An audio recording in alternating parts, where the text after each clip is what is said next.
What if I told you that a woman is forced to have her child to give birth at arraignment court? Hell of a story, but happens to be true. Put it up for a mass. Here we go. A woman gave birth to a baby boy in a Brooklyn courtroom during her arraignment hearing for a drug possession charge on May 15th at 11:30 p.m. at night. Public defenders allege that she was shackled during the birth and she was left without medical care. We'll take you through the conflicting accounts of what happened that night. Now, I want to remind you, the public defenders are making this proclamation about their client. A public defender is an appointed defense attorney, yes, but they are paid by the same entity that pays the prosecutor. My point is, typically, they don't go to the media in order to besmirch opposing counsel or the court because they're employed by said agency. So it's a big deal when you hear a public defender publicly defend. There's more. Her lawyer, Winter Sharp, said, quote, "We saw it. She didn't have to say anything. We were like, oh, okay, this is happening, like now?" End quote. According to Mr. Sharp, court officers sprang into action and minutes before midnight, the baby arrived. Ms. Randazzo delivered a, quote, bouncing baby boy, Mr. Sharp said. He did not know if the newborn had been named. Quote, "It was a joyful and sad situation given the circumstances." She was there in the first place for what we would consider low-level charges, but still shackled while in arraignment court and giving birth. Ms. Randazzo was arrested on Thursday for drug possession and trespassing. The police said she was on the roof of her own building in the Nostrand House, a public housing complex in Brooklyn. She was there, according to the authorities, without authorization to be on said roof. Brooklyn is an interesting space as it relates to law enforcement and community. When the arresting officers searched her, they found a small amount of heroin and cocaine, according to the officials. Now, it is possible that Ms. Randazzo could have a drug problem, which makes it a mental health element, or she was holding it for someone or selling it. These are all circumstantial dynamics. Anytime the police search you, they are able to search you for weapons. It's called a pat down. It's a very familiar case law that a first-year law student has to learn in reference to what cops can do and cannot do. They can always pat you down for their safety. They can always pat you down for their safety. Now, if they feel something that seems to be a weapon, they can then enter into that particular area of your clothing to disarm you. Just keep that in mind. When she was arrested, Ms. Randazzo was wearing baggy clothes and did not mention that she was pregnant, according to the official police report. She initially declined medical attention, but later complained that she was feeling sick from taking drugs, according to the police report. Officers then took her to South Brooklyn Health at 3:30 a.m. on Friday. After Ms. Randazzo's arrest, police officers took her to a hospital. She was discharged from that hospital that same day, Friday evening. Then officers took her to arraignment court, that's criminal court in Brooklyn, to be arraigned or formally charged. Now, contrast that reporting with this interview with a public defender who was really in the room during the birth. Once again, public defender, officer of the court, sworn officer of the court, could lose their license to practice law if they lie. The police typically do not fear losing their license to practice law enforcement. It's called post-certification. They typically are not in the same fear of losing that certification if they lie. Put her up for a mass. A public defender with a legal aid society, her name is Jen Kovacs, disputes Winton Sharp's account as he was not even there, according to this public defender. And that his statement, quote, this is a direct quote, misrepresents the reality in the courtroom that night, which was complete violence, end quote. As I said, just remember who pays who, okay? There's more. A lawyer is not telling the truth about his participation that evening. And for this to be depicted as a, quote, bouncing baby boy is materially false. It undermines the violence, lack of dignity, and safety of the whole situation. She was handcuffed behind her back throughout the birth. There was no doctor available, so the court officer took the lead. It was at least 20 minutes before EMTs showed up. And at that point, the baby had already been born. The handcuffs did not come off before the baby was born. I'm skeptical that he even has spoken to his client to get consent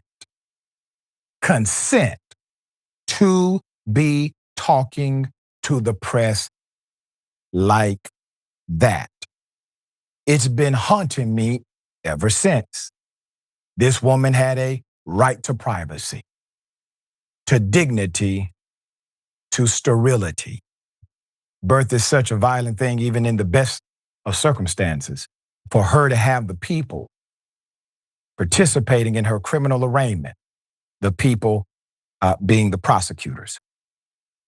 Now watching her give birth is such a violation. I felt absolutely powerless.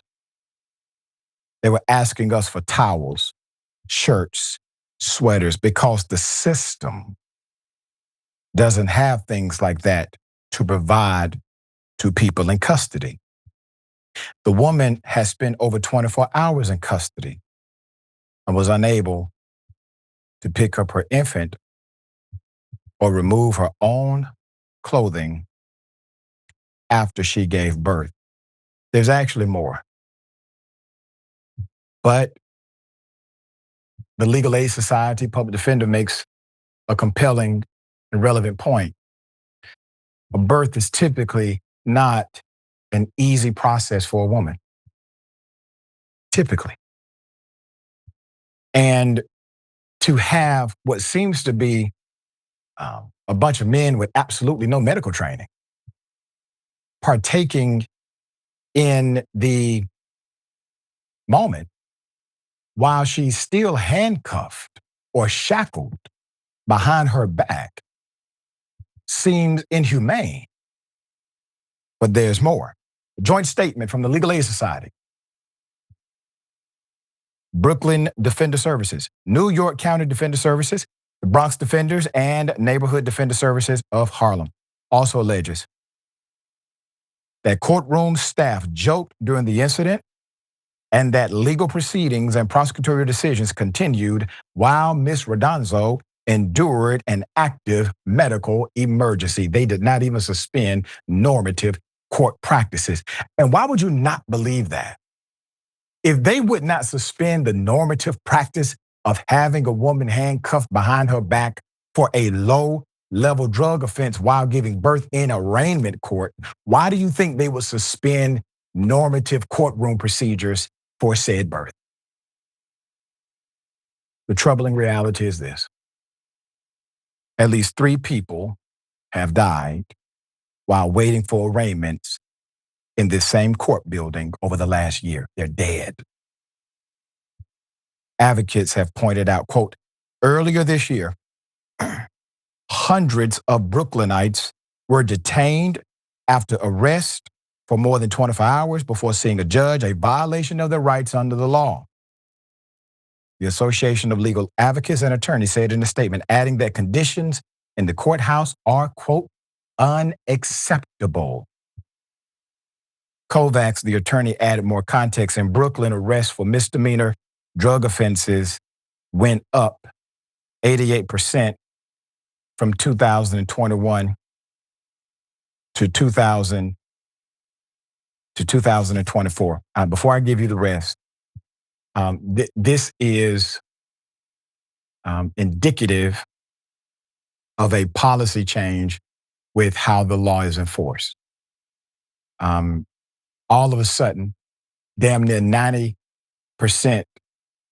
of individuals did not start using some type of illicit drug.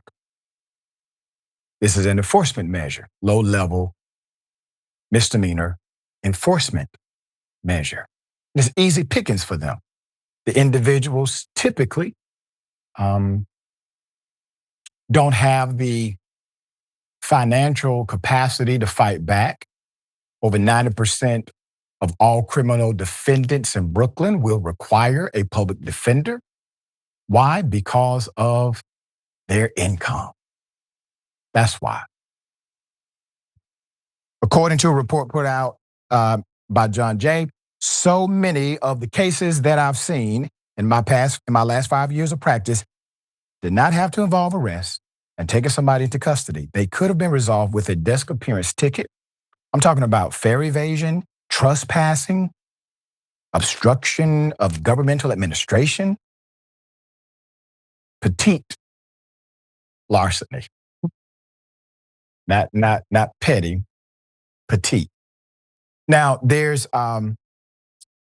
starting under Eric Adams, former mayor, we see more low-level arrests and they're getting prosecuted. According to the same John Jay study, Brooklyn prosecutors only decline to prosecute 14% of misdemeanor charges. When the DA decides to prosecute, that's more time locked up. The person has to be moved to central booking.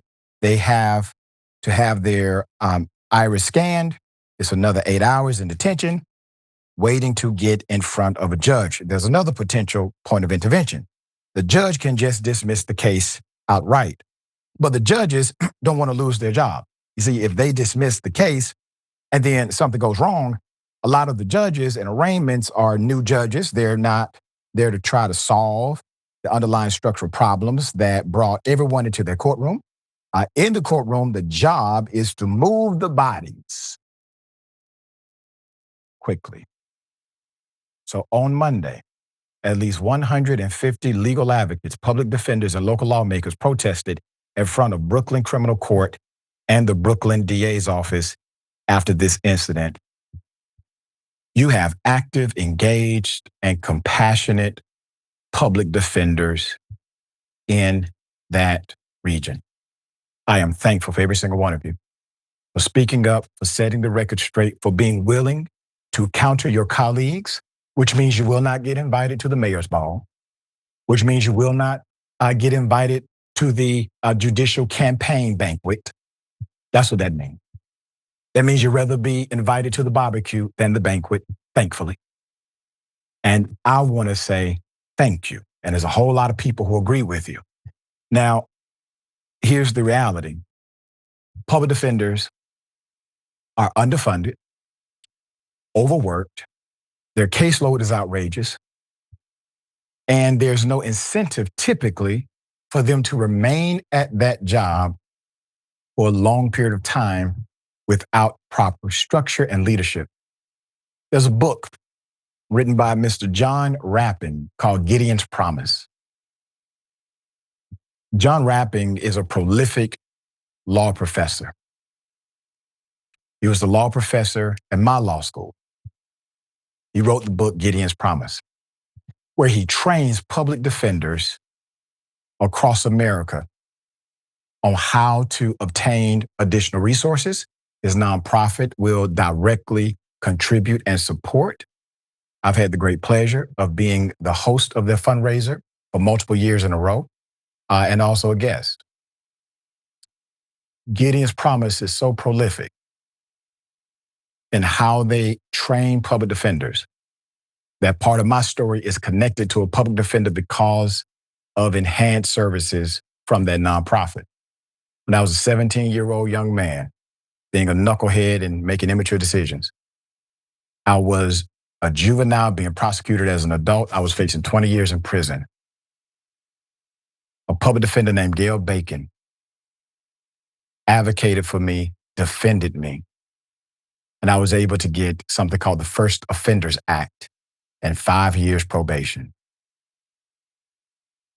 That public defender was smart, understood how to utilize resources external to the court, and filed every motion she could.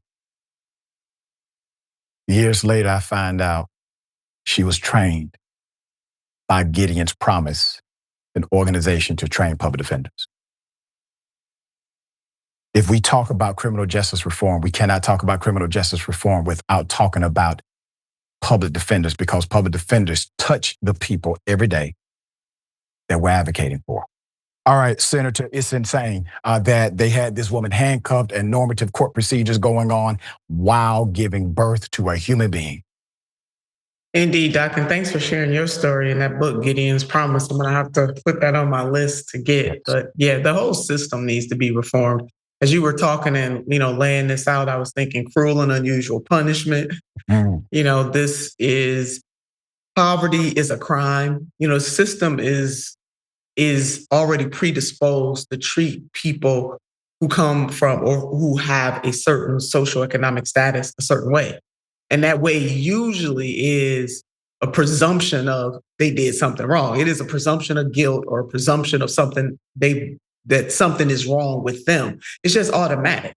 And it doesn't mean they're not good people in the system. I mean, this story illustrates that there are some good people in the system willing to put it all on the line, but we're talking about the system itself and not just individuals who have clarity about what real justice is. Just big up to Jen and the Legal Aid Society and all of our colleagues. As you laid out, I want to give my thanks right along with you for them being willing to make a sacrifice. No, they won't get invited to any of those things, but they can have their own little party. They don't need them. The fact that Ms.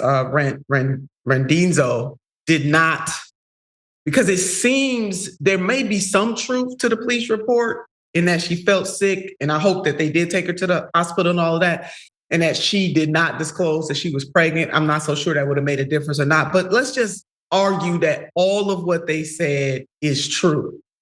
The minute she went into labor, though, they should have comported themselves differently, but they did not. They went the extreme way. So what Jen says is probably true as well. So more than one thing can be true at one time. Like you gave the three things that she could have been doing with those drugs. I'm inclined to think, don't have anything to back this up, that maybe she was using. And she could have been. And there's a term, crimes of despair. Yeah. Drug use, as you said, is a mental health thing. That is one of those. People stealing food is another. There's so many of those where people they just so desperate that they have a crime of despair. This would be one of them, because most women who are pregnant, if they are in their right mind, would not use drugs because they know that those drugs could cross the placenta. Right. So was there something else that law enforcement could have done other than arrest this woman? The 88% increase in misdemeanors from 2021 to 2024, cash cow. Right. There you go. That to me, it just seems like Brooklyn is looking for a way to not only make money, but also, as you pointed out, I want to add something to it. Not only are the judges trying to keep their jobs, but everybody in the system has to find a way to justify their job. So the system itself is not designed to try to help people before they get too deep in the system. No, they want you all dead up deep into the system so that they can create rationale for their jobs and keep collecting money. My last point, yeah, birth is a trauma. I'm still traumatized. And my baby is 35 years. I'm still 35 years old. I'm still traumatized.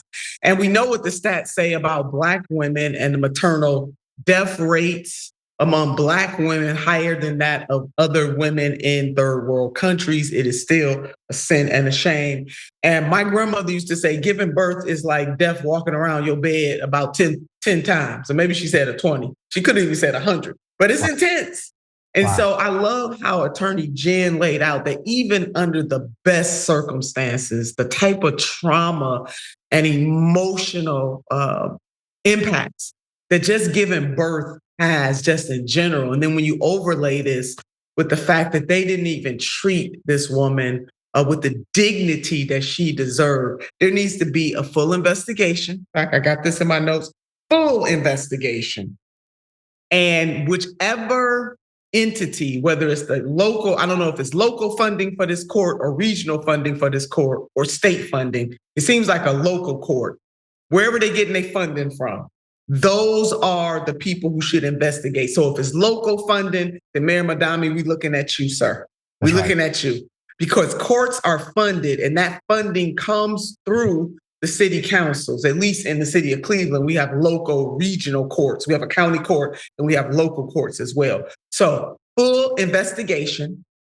There should be some repercussions and consequences for these officers of the court that did not comport themselves in a way that shows that they have dignity and they understand what real, or to show her dignity and show that they understand what real justice means. Now, this is really sad on so many levels, and you laid out that there have been other deaths. This court, based on the information that we have so far, is a problem. And I bet you there are other transgressions that we don't even know about. Absolutely, absolutely. And I would say this in closing.